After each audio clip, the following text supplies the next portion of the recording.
Oi, Boa noite a Silvia, boa todos. noite. Hoje, 16 de março, estamos iniciando mais um estudo do NEP Alcione, hoje com estudo de Maria.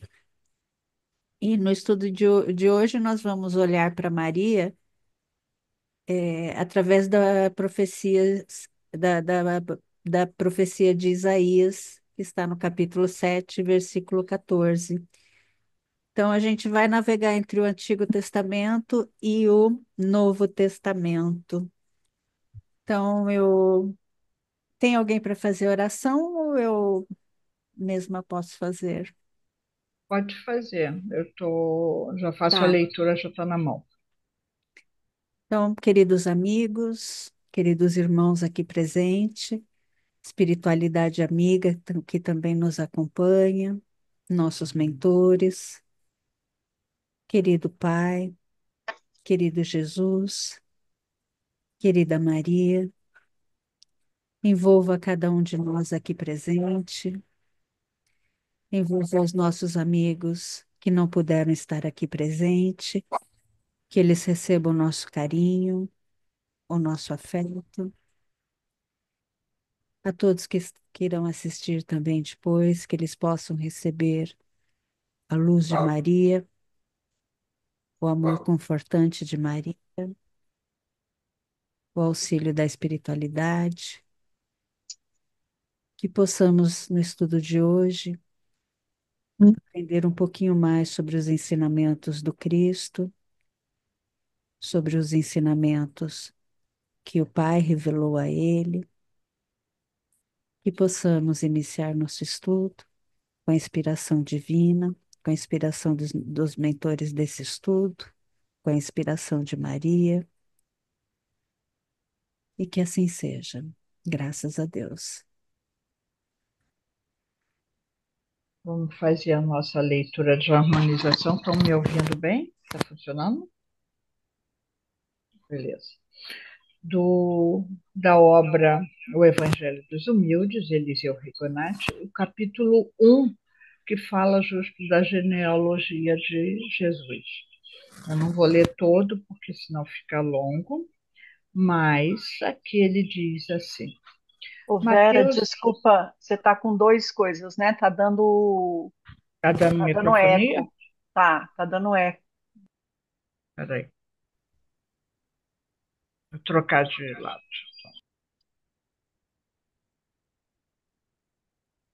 Está me ouvindo? Ok, deixa eu voltar lá. Mateus inicia o seu evangelho traçando-nos a genealogia de Jesus. É uma genealogia de pouca significação e que nada acrescenta à glória de Jesus. O certo é que um homem vale por si mesmo e pelas suas realizações, e não pelo que foram ou pelo que fizeram seus antecedentes. Jesus conviveu com os pequeninos da margem do lago e com os pobres dos subúrbios de Jerusalém. Ensinava nas vilas e andava a pé pelas estradas.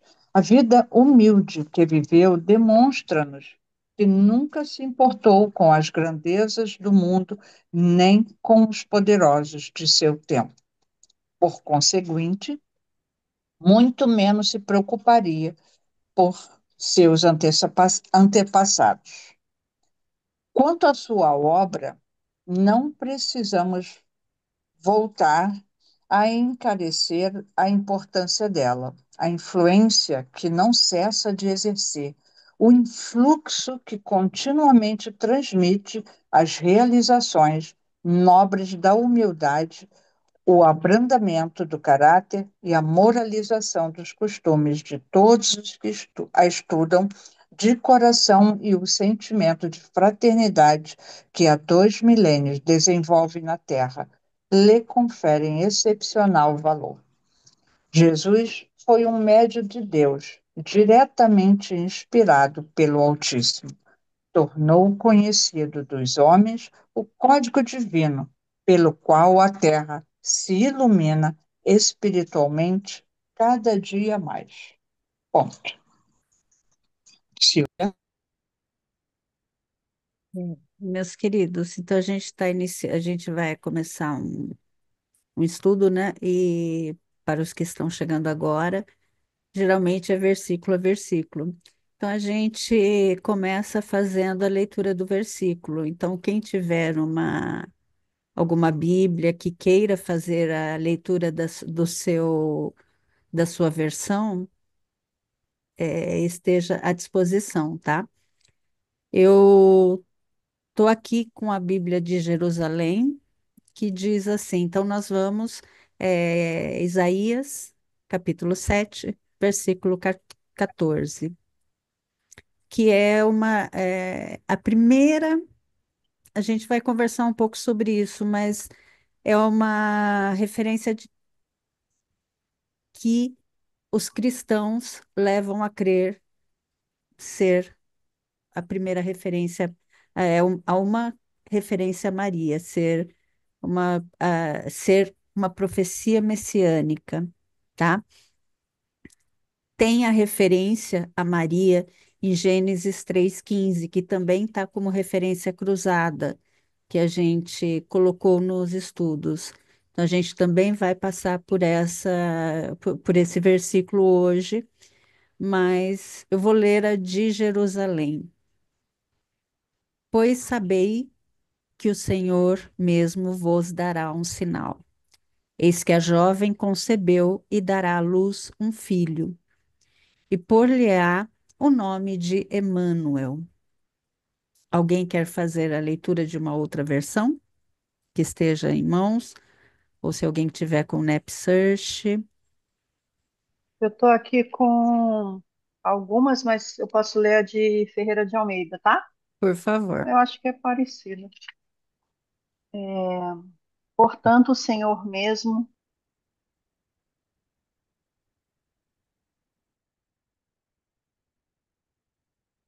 Está mutado, Mágica.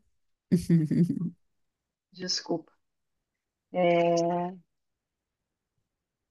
portanto, o Senhor mesmo lhes dará um sinal. Eis que a Virgem conceberá e dará à luz um filho e lhe chamará Emanuel.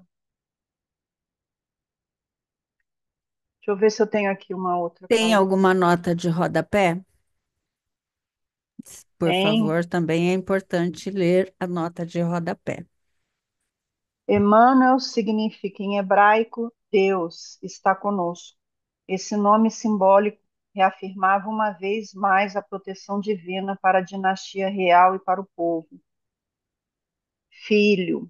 A identificação dessa criança tem sido objeto de muitas discussões, mas a grande maioria dos intérpretes modernos considera que o sinal dado pelo profeta, desde Isaías 7,11, na nota, devia ser um acontecimento próximo. Do contrário, Acas não poderia receber esse sinal como prova de que os reis de Damasco e Samaria fracassariam no intento de arrebatar o trono do descendente de Davi. Portanto, a mãe da criança devia ser uma mulher conhecida por Acas, muito provavelmente a sua própria esposa, a Virgem. O texto hebraico empregado aqui é Almar, deve ser assim a pronúncia, que em outros contextos se traduz por moça ou jovem. Aí aqui ele cita Gênesis 24:43, Êxodo 2:8, Salmo 68:25 e Coríntios 6:8. Esse termo designa uma moça jovem em idade de contrair matrimônio ou inclusive casada. Anos mais tarde, a Septuaginta traduziu esse vocábulo hebraico pela palavra grega Pártenos, que significa virgem. Desse modo, o texto de Isaías se enriqueceu com uma perspectiva messiânica, que não possuía na sua forma original.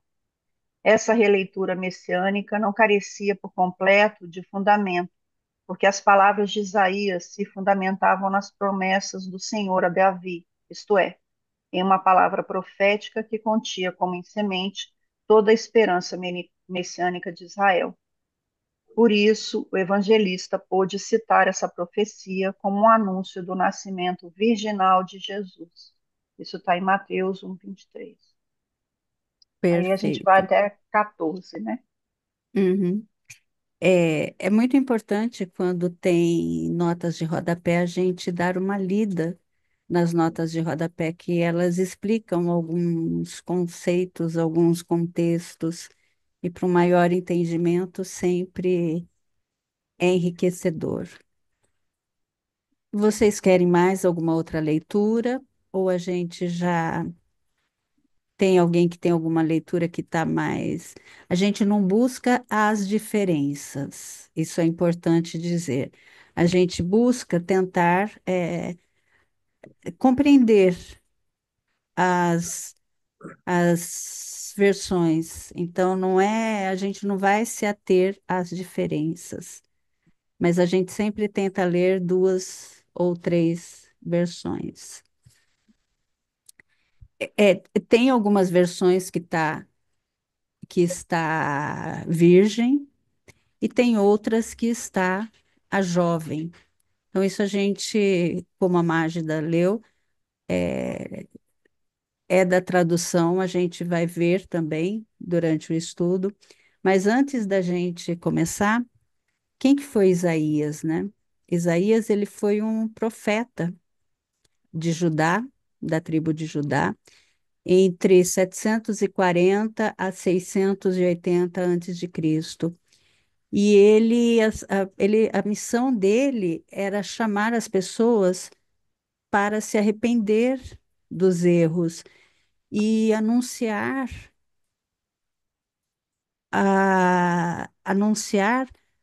a justiça e a fidelidade enquanto o Messias iria chegar. Então, é um profeta que ele profetizou quedas de reinos, ele profetizou, como a gente está vendo hoje, a, a vinda de Emmanuel, que é Deus conosco, e um futuro de paz que o Messias iria trazer. Então, eu costumo falar, né, que se a gente fechar os olhos durante muitas leituras de Isaías, a gente vai imaginar que a gente está lendo o Novo Testamento, que está lendo o Evangelho do Cristo, né? De tão próximas que são as profecias de Jesus. E é o livro mais citado no Novo Testamento, principalmente em relação a Cristo. E alguém quer falar alguma coisa sobre Isaías, que trouxe alguma contribuição? E por que, né, que ele falou nesse contexto essa profecia? A Mágida trouxe alguns nomes, né? E Acás, quem que era esse Acás, né? O que estava acontecendo para que Isaías profetizasse essa profecia, né? Para que ele falasse essa profecia. Então, Isaías, ele fez essa profecia, ele realizou essa profecia, porque havia o rei de Acás, que era o rei de Judá, que ele estava com medo de ser atacado por, por, por dois outros reinos inimigos, que era Israel, que era o reino do norte, e a Síria. E Deus, através de Isaías, ele disse para Acás não ter medo, para que Acás confiasse nele, pois esses reinos seriam destruídos em breve. E aí ele oferece um sinal. Deus oferece um sinal que é a profecia, que era a promessa dessa jovem que daria à luz a um filho chamado Emanuel, Deus conosco. E esse seria um lembrete que Deus, ele estava com a tribo de Judá, estava com Judá e que protegeria seu povo. Mas Acás não acreditou. E ele foi, em vez de ele confiar em Deus, ele buscou ajuda na Síria. E isso mais para frente vai trouxe grandes problemas para ajudar. E a profecia, ela teve esse cumprimento imediato na época de Acás, por isso que, mas ela também, então, é uma profecia que tem dupla realização. Ela teve uma realização histórica imediata e teve a realização messiânica com a vinda do Cristo. E porque quando o Acás procurou a Síria, momentaneamente ele teve o que ele conseguiu, só que esse cumprimento, é, mais para frente, inimigos tomaram novamente o reino, né? E então, mas ela foi cumprida imediatamente. E depois o com a vinda do Cristo. Então, há interpretações de que essa não é uma profecia messiânica, mas para os cristãos é uma profecia messiânica. E a gente trouxe, né, nas referências espíritas, a que, que para o espiritismo também é uma profecia de Maria e com a vinda do Cristo. Alguém tem quer falar algo? Quando quiser falar, só levantar a mão, por favor. Por favor, Lara, minha querida. Então, Silvia, eu fiquei um pouco confusa, porque na sequência ele fala assim, olha, se referindo ao Emmanuel, né? Que ele vai comer coalhada e mel até que aprenda a rejeitar o mal e escolher o bem. Mas antes que o menino aprenda a rejeitar o mal e escolher o bem, a terra desses dois reis que lhes estão causando medo será arrasada. Aí eu fiquei nessa dúvida, eu digo, nossa, mas isso aqui, será que está realmente, né, se referindo a Jesus? Ou como você citou, né, que na verdade talvez tenha uma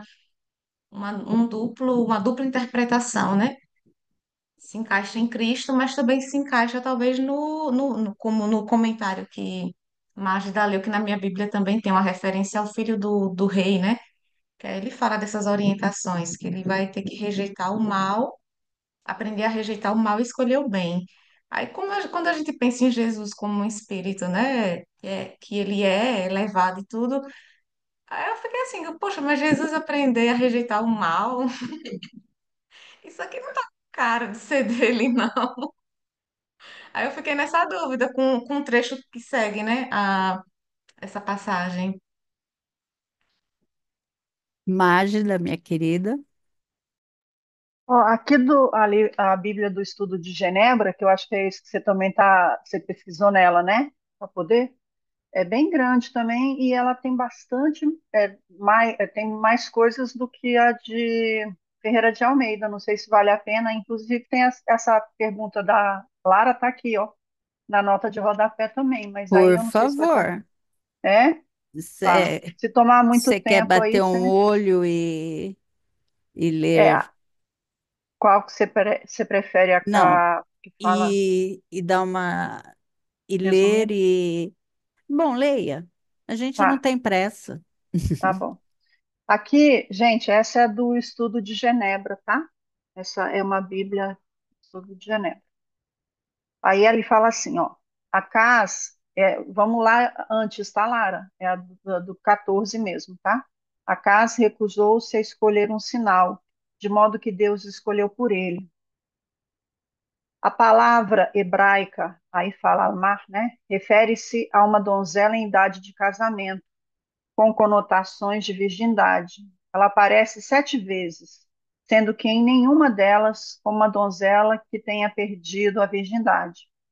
A Septuaginta, apoia enfaticamente a tradução virgem, assim como faz o Novo Testamento de Mateus. Todavia, O sinal não especifica que essa mulher conceberia ainda como virgem, Emmanuel. Esse nome era simbólico, não se traduzindo do nome real da criança. A implicação era que a criança simbolizaria a disposição de Deus de acompanhar Judá na batalha contra a Síria, Israel e a Síria. Se ofereceu para proteger Judá. Eu continuo ou eu paro?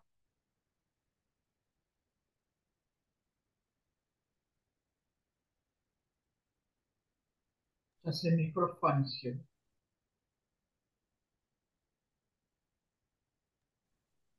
Vocês estão vendo a minha tela? Aham. Deixa eu.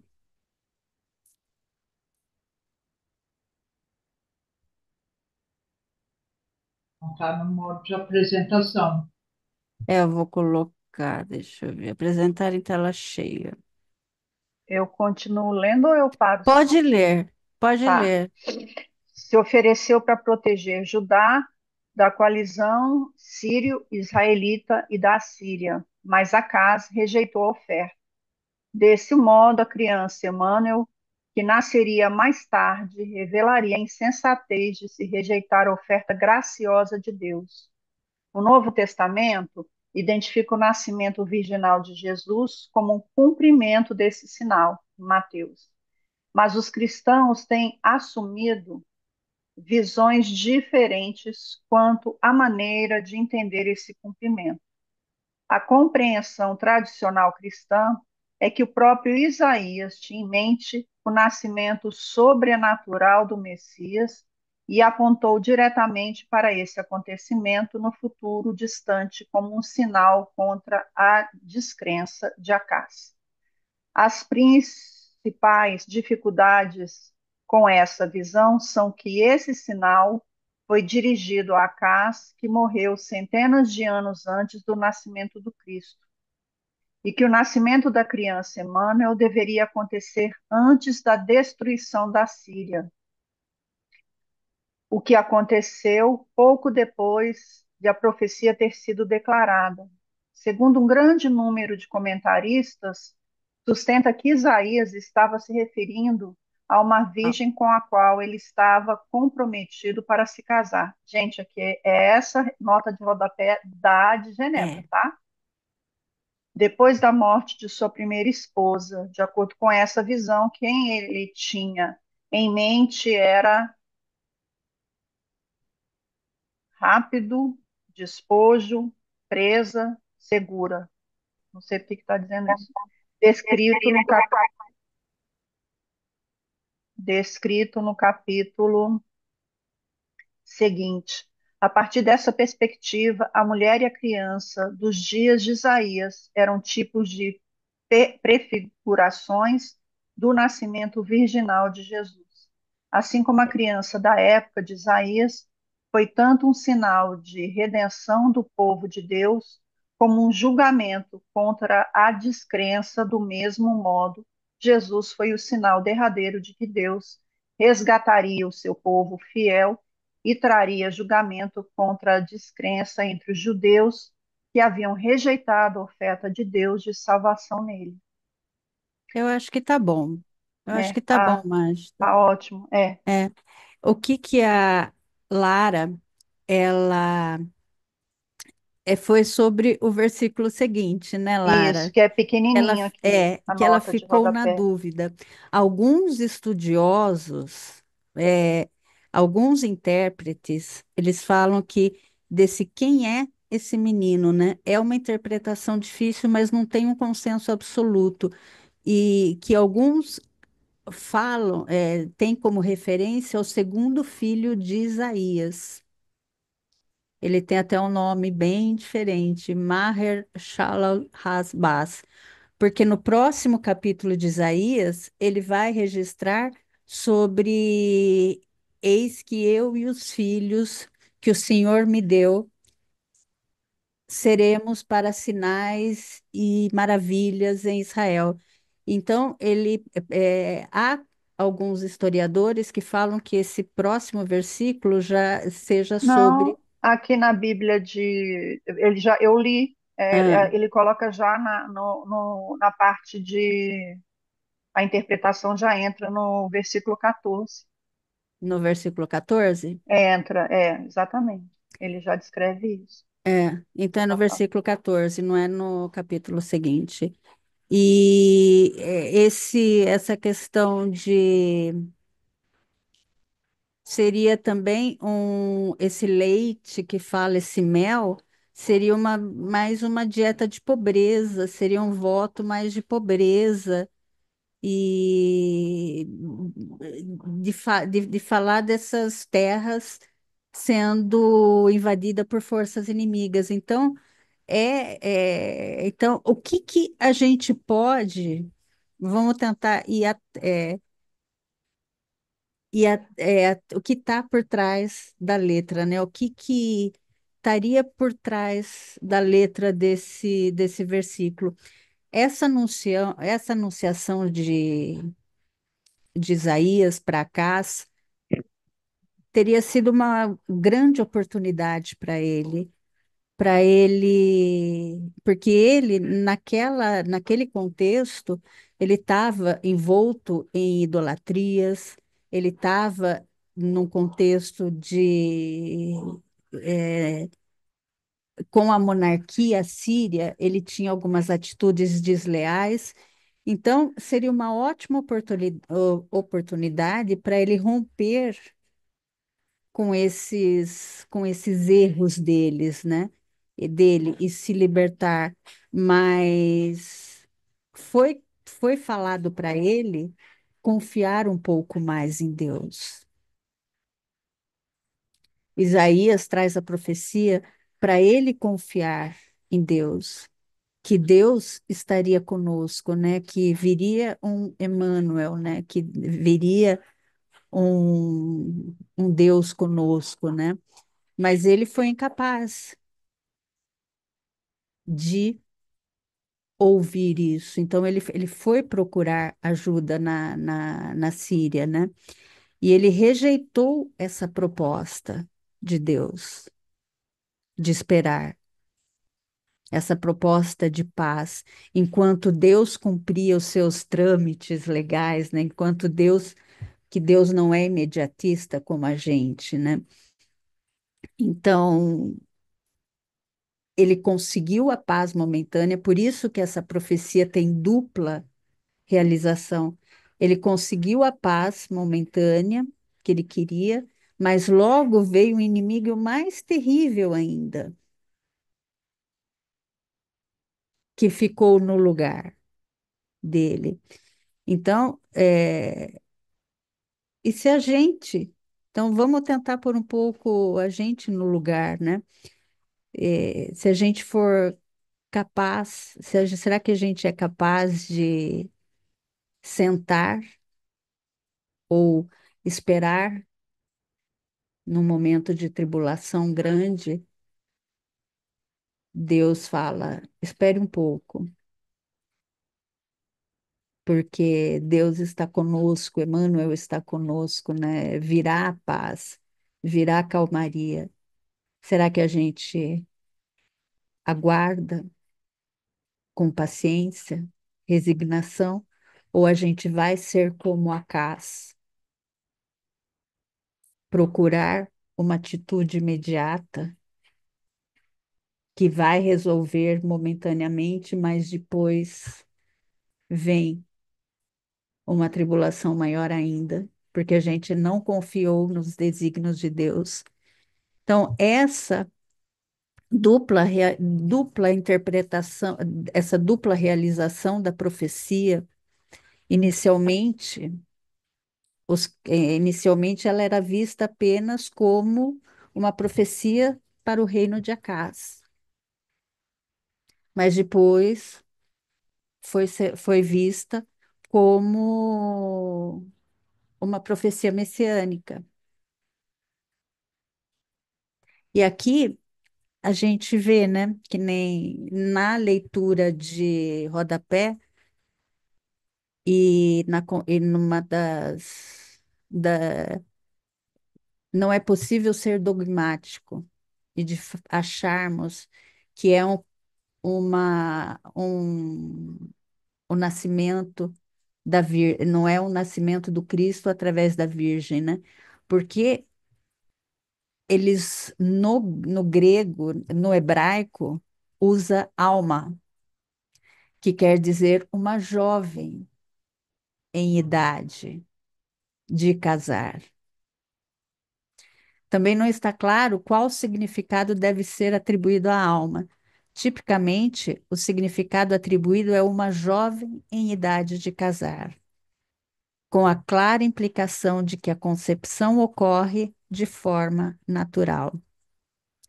Mas antes disso, eu não sei se ficou claro, Lara, a gente teria que estudar Isaías versículo a versículo. É, alguém quer comentar mais alguma coisa?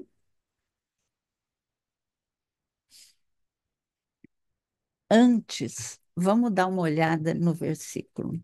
Independente da tradução, tem essa palavra eis.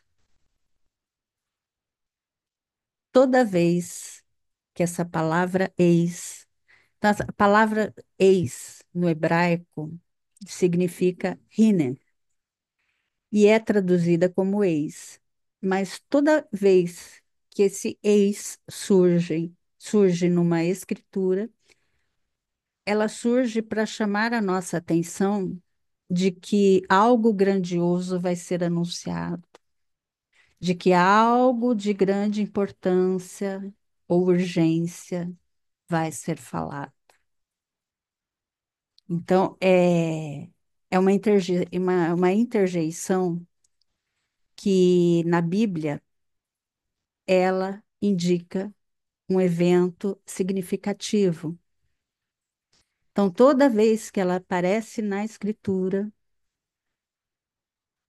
ela vem com essa ligação de que algo extraordinário, algo é como um marcador, é um marcador divino que vai sublinhar que algo crucial naquele texto merece ter uma atenção, merece que algo grande vai vir.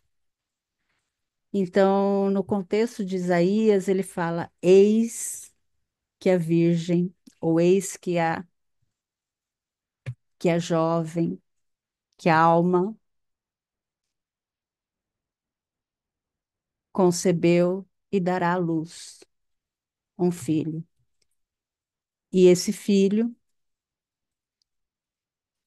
terá o nome de Emanuel. Então, sempre que aparecer esse eis, a gente dá uma olhada. E além de tudo,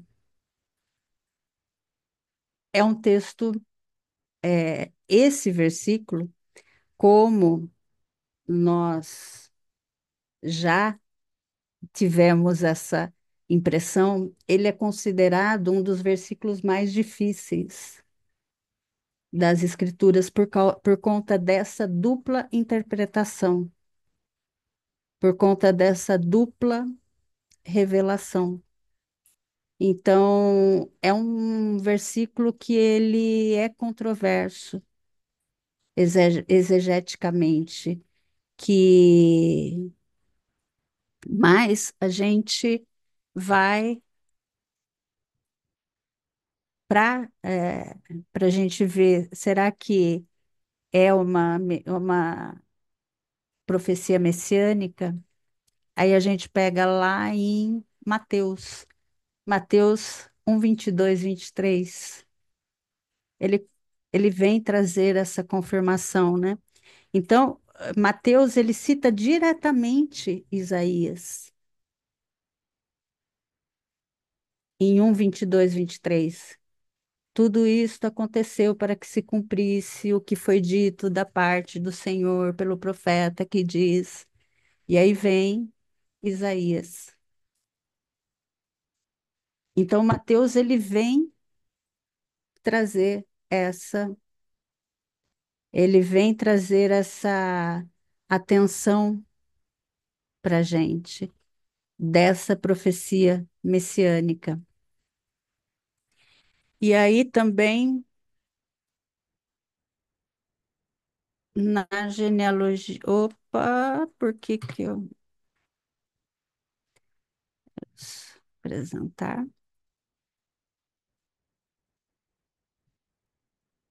É que às vezes eu recorto e colo do NapSearch, e quando eu coloco o cursor em cima, ele dá o link aqui. Então, Eliseu Rigonati, no livro Evangelho dos Humildes, ele vem trazer essa que a genealogia de Jesus, ela não é apenas, ela não deve ser vista apenas como um registro histórico, mas como uma preparação espiritual para a chegada do Cristo. A gente viu lá no começo, Isaías, ele profetizou essa profecia de Maria e do Cristo em 735 antes do Cristo. Isso quer dizer o quê? Planejamento reencarnatório, pulsando ali, pulsando. E a gente vê tudo já orquestrado, né? Eu achei bonito isso daqui. Maria, olha lá, um espírito virginal, Rigonati traz para gente. É aquele que, através de sucessíveis e incontáveis reencarnações, torna-se isento das máculas da matéria. Então, Maria, ela é descrita como, como um espírito virginal, ou um ser moralmente puro, altamente evoluído, que ao longo das sucessivas reencarnações se libertou das imperfeições materiais. E essa pureza tornou-a digna da missão sublime de ser a mãe do Cristo. E aí a gente olha, a gente vê nesse contexto do Rigonati, a gente vê a evolução espiritual, explicando, né, nos mostrando que nenhum de nós nasce puro, que a gente não nasce de forma instantânea, a gente alcança esse estado de pureza através de incontáveis existências, incontáveis aprendizados, incontáveis provas. Então, a vida do Cristo, ela foi planejada no plano espiritual. E a genealogia que Rigonati nos fala aqui, que a gente vai ver a genealogia de Jesus, que Maria é citada, simboliza essa preparação. A gente vê que esse nascimento não foi puramente biológico, mas um marco espiritual da humanidade. Alguém quer comentar algo?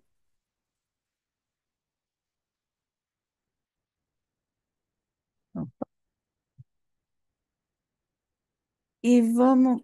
Ai, de novo, de novo, de novo, de novo, de novo. Voltou? Tá tela cheia? Deixa eu. Tá? Não, né? Agora está. É, aqui, o livro Deus Conosco, lá na apresentação, o, é falado da profecia de Isaías, de Mateus 1 e 22, e vem trazer a significado. Eis que a Virgem conceberá e dará à luz um filho, e chamá-lo-ão pelo nome Emmanuel, que traduzido é Deus conosco. Ora, se não se ignora, então, que nas Sagradas Escrituras, o Messias tão esperado pela casa de Israel, o Filho de Deus, Senhor e Mestre de nossas vidas, que inicialmente se fez conhecido por Jesus, o Nazareno, e mais tarde como Cristo de Deus, é também conhecido pelo nome de Emmanuel, ou Deus conosco. Eu coloquei um M a mais, eu acho que Emmanuel ali é com um M. É, então, esse nome, Emmanuel, é claramente uma predição da profecia que foi cumprida de Israel, de Isaías. E vamos pensar um pouco nesse Deus conosco, Emmanuel. Esse nome, ele é uma representação acás. Deus queria dizer que Deus estava com eles. Então, por que que eles iriam temer o perigo? Por que que Acás estava com medo de ser invadido por dois reinos? Se Isaías falou que Emmanuel viria, que Deus estaria com eles. Então, ele não precisava ter medo, que Deus estaria com ele. Então, para a gente refletir um pouco nesse sentido, o que que é esse Deus conosco, né? É, através de cada ação da nossa vida, Deus conosco para nos confortar, para nos iluminar, proteger, defender em cada momento de provação, em cada momento de provas, de expiação, no momento do nosso desencarne. O que é esse Deus conosco? De que maneira que é esse Deus conosco? Como que a gente pode sentir, encontrar e sentir esse Deus conosco? E aí a gente pensa em Maria.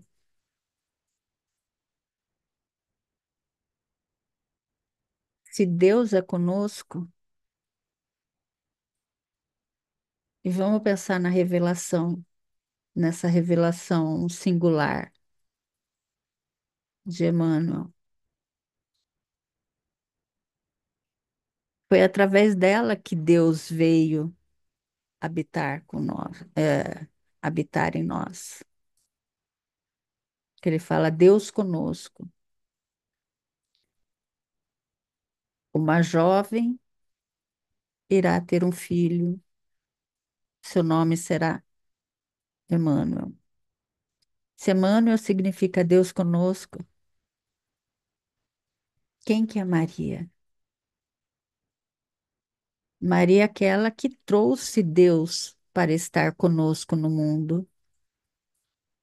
A resposta dela para o anjo, eis aqui a serva do Senhor, faça de mim a sua palavra, que está lá em Lucas. É o exemplo total da entrega a Deus, permitindo que Ele haja em nossa vida. Então, essa relação com Deus, essa relação com Maria que a gente tem que ter com Maria, não pode ser distante, não pode ser teórica, mas ela tem que ser íntima, ela tem que ser materna, porque foi através dela que Deus está conosco. Maria nos conduz ao Cristo.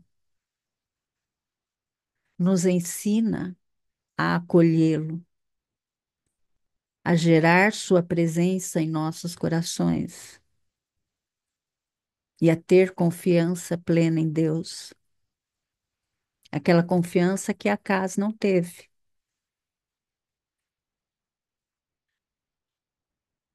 porque Deus estava com eles. Então Maria acolheu Emmanuel em seu ventre. Como que a gente pode acolher Deus em nossa vida?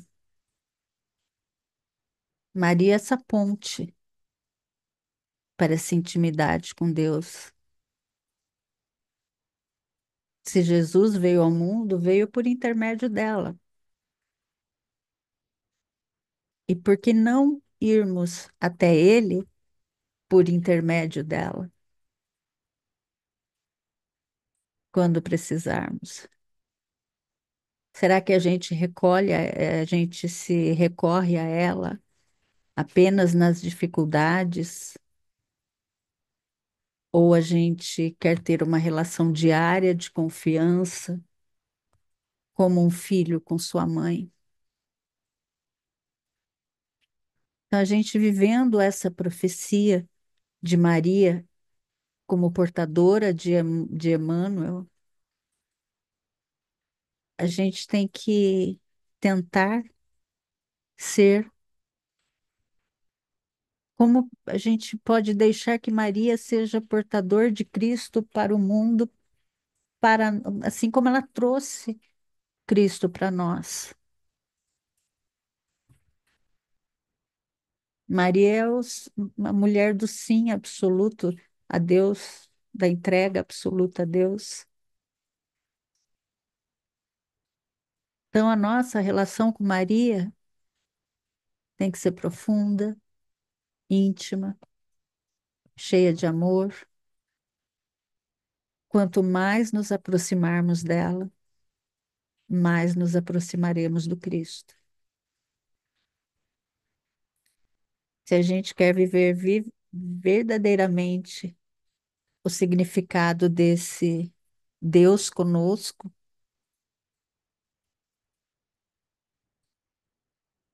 a gente tem que olhar para Maria, pois ninguém experimentou essa sensação de estar com Deus conosco mais profundamente do que ela. Então, Maria nos leva a viver Emmanuel, esse Deus conosco. E aí, alguém quer falar alguma coisa? Por favor.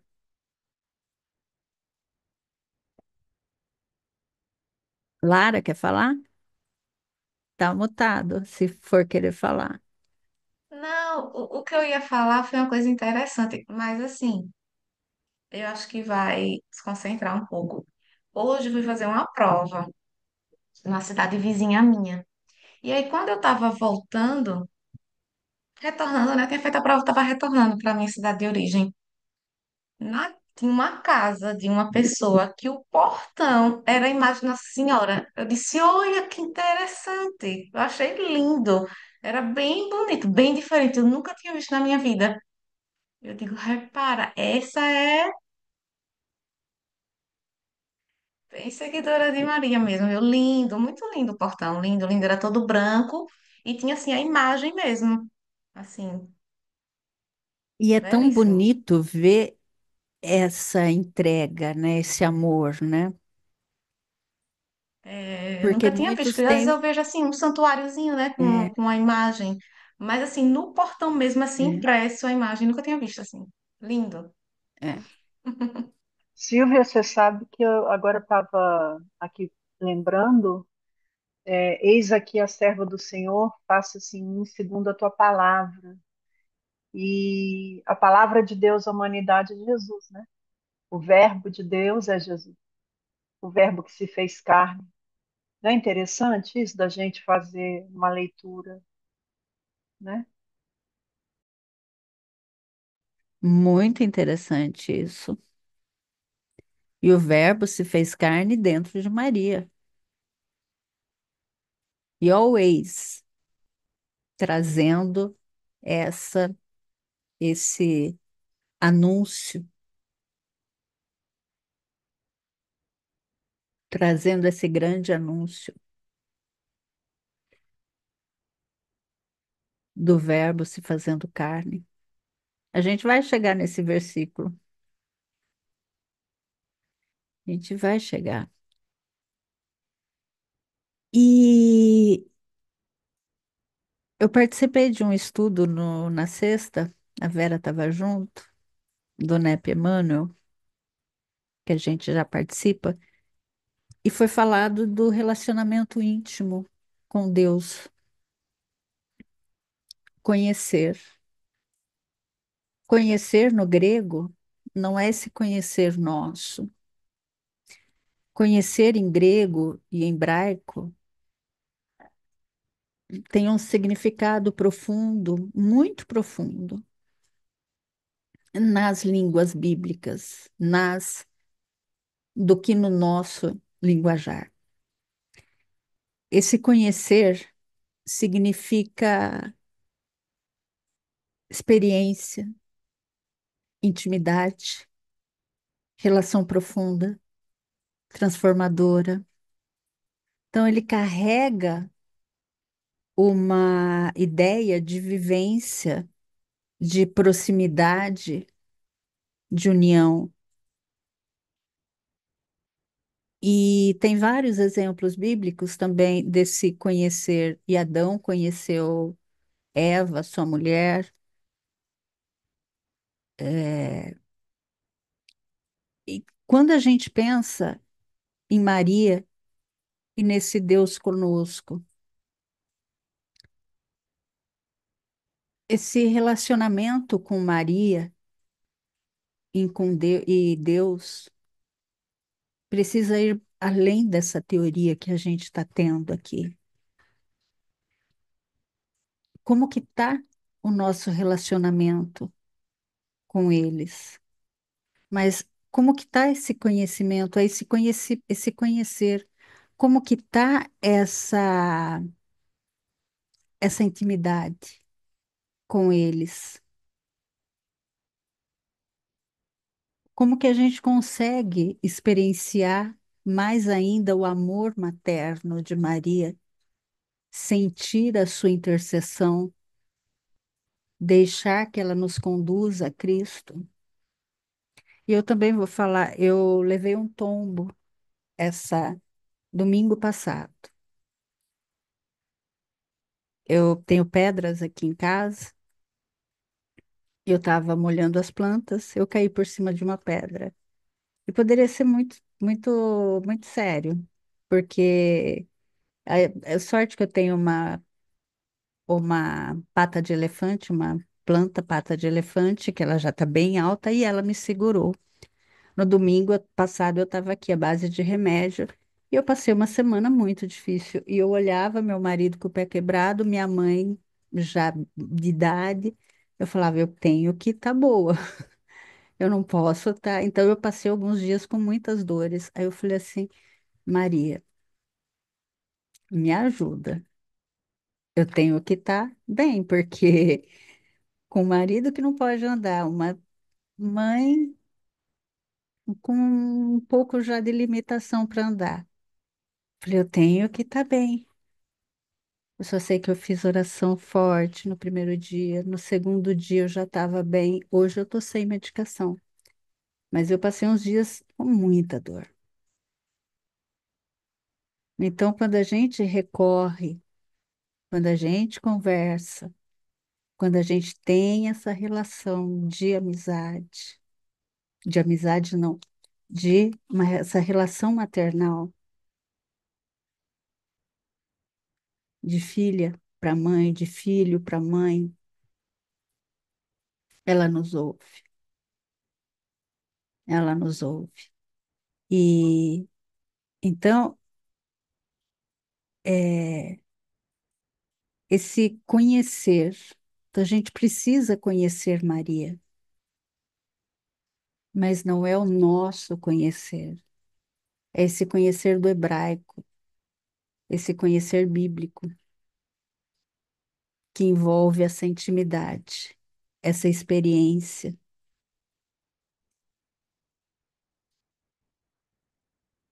conhecer de forma íntima, é se entregar, se transformar e conseguir viver uma relação profunda com ela,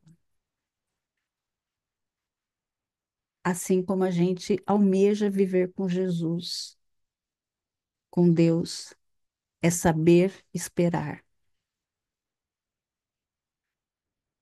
Que Deus, quando a gente pede alguma coisa, Ele está agindo, Ele está mexendo as coisinhas dele, só que a gente quer já para. A gente quer ser que nem o Acás, não quer esperar, quer ir procurar logo ajuda, ajuda humana.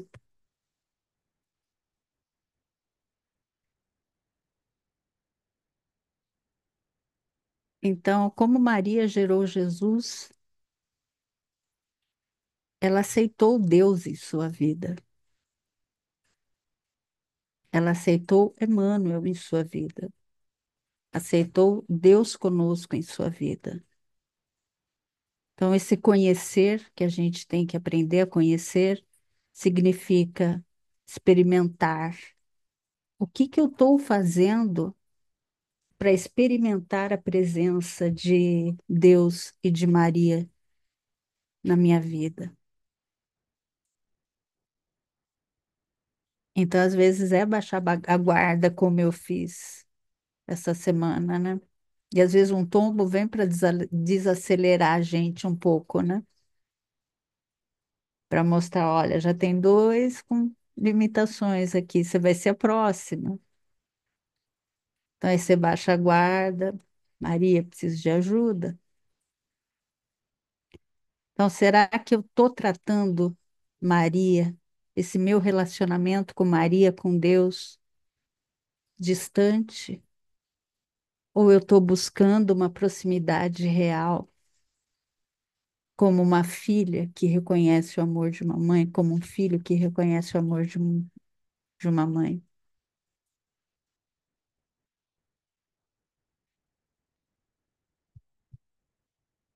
Silvia, Oi, Vera,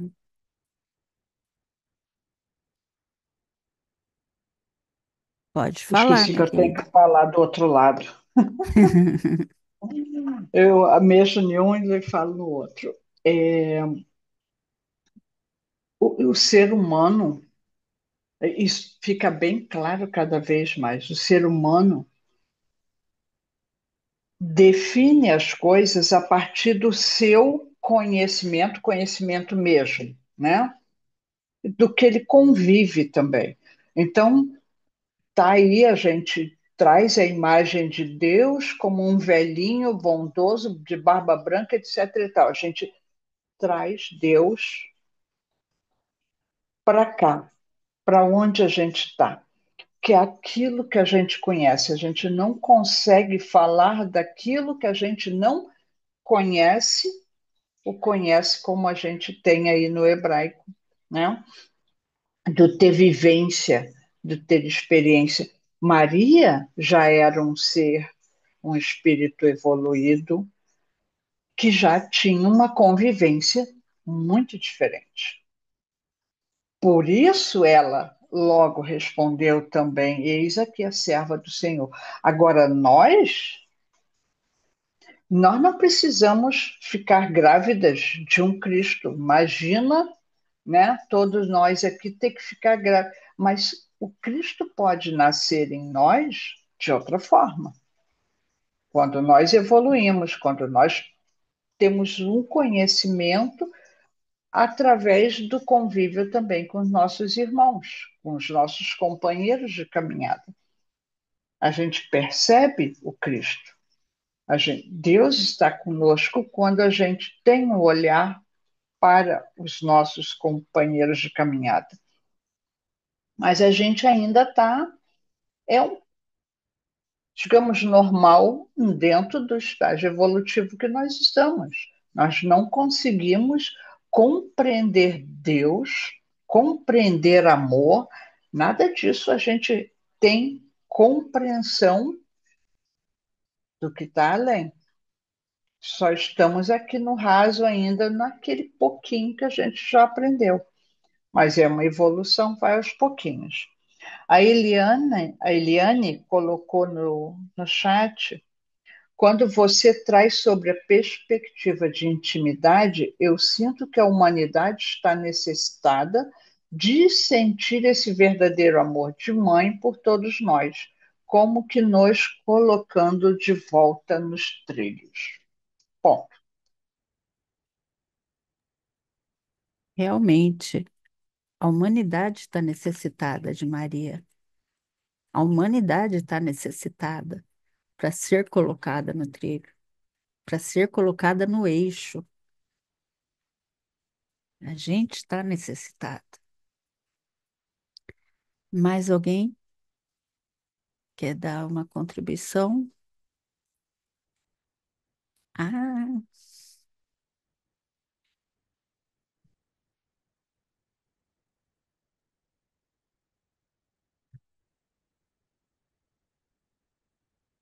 bom, então vou seguir. É, aqui é uma referência cruzada. A gente sempre traz nos nossos estudos uma referência do Primeiro Testamento, costuma trazer uma referências cruzadas, né? A gente costuma trazer referências cruzadas. Então, aqui é uma referência cruzada de Moisés, lá de Gênesis 3:15. Muitos falam que, quando eu falo muitos, falam estudiosos, né, exegéticos, falam que essa é a primeira menção de Maria no Primeiro Testamento. E a gente vai conversar bastante ainda sobre isso da mulher, né, que a gente já viu no começo sobre Maria ser chamada por mulher, que faz alusão a Eva e Maria, a segunda Eva, né? Então, aqui, porém hostilidade, está em Gênesis 3:15. Porém hostilidade entre ti e a mulher, entre tua linhagem e a linhagem dela. Ela te esmagará a cabeça e tu lhe ferirás o calcanhar. É, aqui tá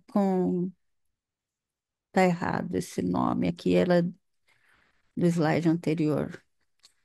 É, aqui Deus está falando sobre as serpentes que está reproduzindo o erro, né, o mal, e sobre Satanás que também é o mal, né?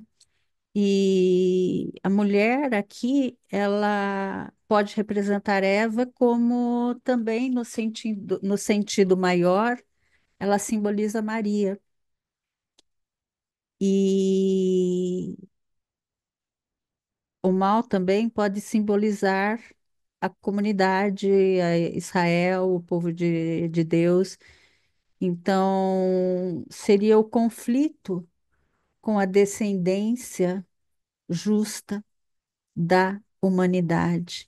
Então, quando fala que vai ferir a cabeça, quando vai esmagar a cabeça aqui, seria Jesus eliminando o mal, vencendo o erro, vencendo o pecado e a morte, vencendo a morte através da cruz, através da ressurreição. Ferir o calcanhar seria como a gente vê na crucificação. Então, aqui seria uma referência de uma batalha espiritual entre o mal e a humanidade. E uma descendente especial da mulher, um descendente da mulher, que seria Jesus Cristo, viria para ferir a cabeça de Satanás, viria para ferir a cabeça do mal, né? E ferir definitivamente, né? Eliminar o mal, trazer o bem. Deixa eu ver, ainda temos alguns minutos. Aí, de novo,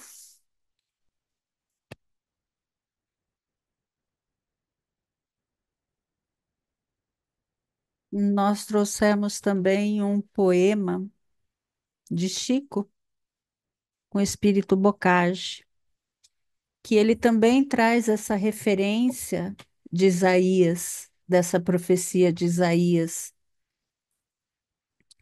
E ele traz o papel de Maria, né? O papel sublime, a Virgem será mãe, vós darei flores. Então, Maria, ela vem sendo profetizada como aquela que concebe Emmanuel e que transforma a humanidade. Ó reis, ajoelhai, correi pastores, eis a prole do Eterno, eis o Messias. Então, esse poema do Bocage, ele traz essa profecia messiânica e vem trazendo a profecia com envolta de paz, de uma doçura de uma nova era e trazendo a missão da Maria, a missão de Maria,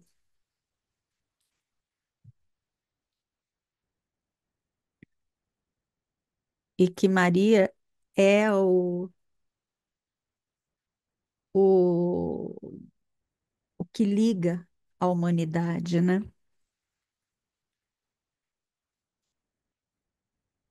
Kardec, ele, na missão dos profetas, ele vem destacar que essa realização dos acontecimentos, de quando tem acontecimentos de profecias que acontecem, é uma característica dos verdadeiros profetas. E nesse contexto, Kardec traz que o profeta não é apenas aquele que prevê o futuro, mas é alguém que traz uma revelação de Deus para a humanidade. Então, quando Isaías traz que uma jovem conceberá e dará à luz a um filho, e ele se chamará Emanuel. Isaías, ele demonstra esse dom profético. Eu acredito, eu gosto muito de Isaías. Eu falo que ele é, para mim, um dos maiores profetas, né? Ele tornou com essa profecia, ele se tornou um verdadeiro mensageiro da revelação, né? Ele trouxe como que Jesus viria, né? Então, Maria, ela foi um testemunho vivo dessa profecia. A vida de Maria é a concretização dessa profecia, é um testemunho vivo. E seu sim ao anjo trouxe ao mundo a própria realização dessa profecia, né? Pensou se ela tivesse dito não? Então, o sim dela tornou essa profecia possível, tornou a dupla realização, né? A messiânica. Lara quer falar. Por favor, Lara. A Lara? Por favor, Lara. Na verdade, eu coloquei lá No no chat. chat, né? Que tinha uma música, acho que todo mundo conhece aqui. Tem uma música que fala, né? Maria passa na frente, pisa na cabeça da serpente, né? E eu disse, oxente, quando eu ouvia, né, a música. E Maria, serpente, eu achava a letra da música bonita, né? E eu dizia, meu Deus, qual é a relação de Maria com essa serpente? Eu digo, a serpente deve representar algo ruim, né? E Maria está afastando a maldade. Eu olhava por esse aspecto. Mas agora, Silvia, você explicando, falando desse trecho da Gênesis, aí eu entendi a profundidade da letra da canção. E é interessante, eu estava até olhando aqui, que a letra fala desse estudo aqui de hoje sobre essa questão de entrega a Deus, né? De confiar. Eu não sei se o pessoal que conhece essa música, mas tocou muito há um tempo atrás. Eu já ouvi também. Coloca no Já. grupo depois. Tá, vou colocar É. depois. E eu não sei se vocês. A gente vai voltar várias vezes em 3:15. Eu fiquei na dúvida da gente começar em 3:15, em Gênesis 3:15 ou em Isaías. Então, se vocês acharem bacana, a gente, no próximo estudo de Maria, a gente estuda Gênesis 3:15. Vocês decidem. Faz sentido, né? Então, tá bom. Próximo estudo de Maria, se decidirem terminar nesse, esse eu acho que a gente consegue terminar, né? É, a gente estuda Gênesis 3:15, então. E já estamos no nosso horário, 15 para as 10. Então, para a gente fechar, né? Uma... Será que a gente confia que Deus está conosco? Será que a gente tem esse sentimento de Emmanuel dentro de nós, de Deus conosco, mesmo quando tudo parece frio e sem vida, mesmo quando o desânimo, que nem eu estava, com dores, essa semana, uma semana de dores, eu falei assim, nossa, eu tô vindo num histórico de, assim, com dores, com quedas em casa, eu falei, o que está acontecendo agora? Eu caio, uma semana de dor, eu falei, sabe quando parece que tudo é um desânimo? Aí vem, como que está essa intimidade nossa? Será que a gente tem essa paciência de Maria para esperar que Deus se revele? E nesse estudo de sexta, né, Vera, a gente ainda questionou o que que Jesus precisaria, o que que Maria precisaria para a gente acreditar se eles voltassem hoje, se Jesus voltasse. Para eu acreditar, porque naquela época ainda a gente tá estudando João, capítulo 16, e acho que era o versículo 2 e 3, que as pessoas estavam incrédulas. Jesus estava triste porque ele se mostrou, ele mostrou Deus, né? E as pessoas não acreditaram. Então Jesus estava triste com isso. Agora, se Jesus chegasse, o que que precisaria Jesus fazer para que a gente acreditasse que fosse ele?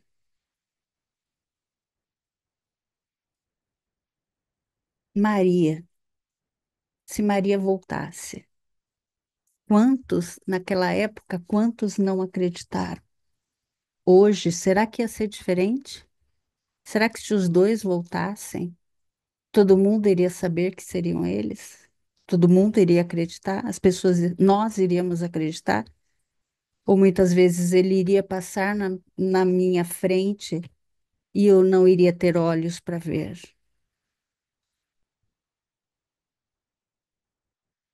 Então, como que está essa nossa relação desse Deus conosco? Será que a gente sentiria? Será que a gente está sentindo Ele dentro de nós? Será que a gente está sentindo Maria? Então, quantas vezes a gente olha para a nossa vida e enxerga apenas escuridão, sem perceber que Deus está sustentando a beleza que ainda a gente não consegue ver? Será que a gente está disposto a entregar nossas dores e esperar por Deus? Que nem eu volto mais uma vez, eu com dor nas minhas costas. E eu tenho uma escoliose que é um S, minha coluna é um S, com lesão na coluna, machucado, tendo que estar em pé. Aí resolvi entregar minhas dores a Maria e esperar. E Maria segurou minha dor. Então, a presença de Deus não depende dos nossos sentimentos ou percepções. É uma realidade. A presença de Maria é uma realidade. Se confiarmos como Maria confiou, Deus está conosco, sempre. Se a gente confiar, a gente vai poder ver o invisível, a gente vai poder ver a graça florescer em todos os momentos, mesmo os momentos mais difíceis. E a certeza que Deus está conosco, esse Deus conosco, que nunca nos abandona.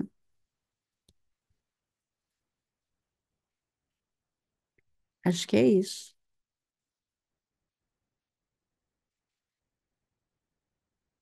Alguém quer fazer alguma consideração final? Podemos encerrar esse versículo? Semana que vem, não. Semana que vem é Paulo, não é, Vera? Naquele calendário é Paulo, a gente vai passar pelas cartas, por cada. Não, passar por Coríntios, ver o que, que a gente já estudou, para a gente se situar. Aí no outro domingo, a gente volta com Maria em Gênesis 3:15, mais Antigo Testamento, Primeiro Testamento.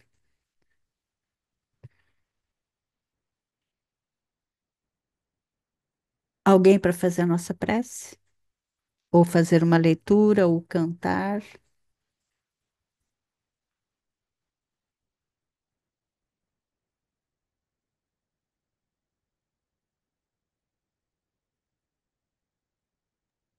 Lara não ninguém quer for. fazer a nossa prece?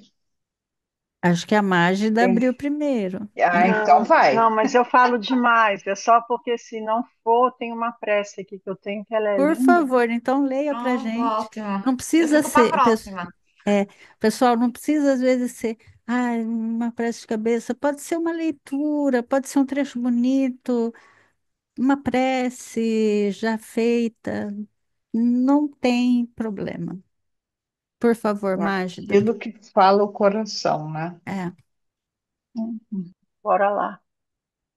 Senhor Jesus, quando me chames a doar algo do que tenha ou do que eu seja, se não puder oferecer o muito que devo, auxilia-me a entregar o pouco do que disponha.